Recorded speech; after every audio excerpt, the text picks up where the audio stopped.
Hey there, TikTok enthusiasts! Welcome back to our channel. Today, we're diving into the basics and answering a question we've all had at some point. How do you post on TikTok? Don't worry if you're a newbie, we've got you covered. Let's jump right in. First things first, open up your TikTok app on your smartphone. Once you're in, tap on the plus icon at the bottom center of your screen. This is the magic button that gets your creative journey started. Now, you're in the TikTok camera. Here, you can choose the duration of your video using the options. Tap and hold the red recording button to start capturing your masterpiece. Release it when you're done with a segment, and you can continue recording in different parts. But hey, what if you want to add some flair to your video? Tap on the effects on the bottom left of your screen to access TikTok's various effects and filter. You can experiment with different options until you find the perfect vibe for your content. Once you're satisfied with your creation, it's time to move on to the next step, editing.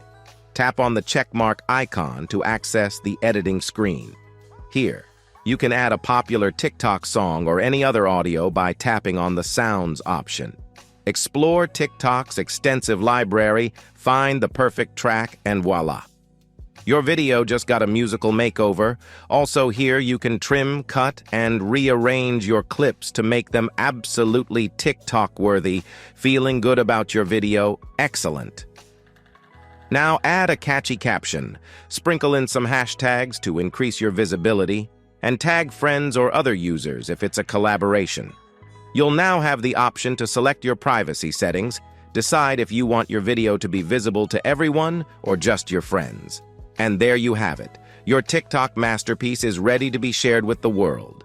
Tap on post and watch the likes and comments roll in. That's a wrap on our TikTok posting tutorial.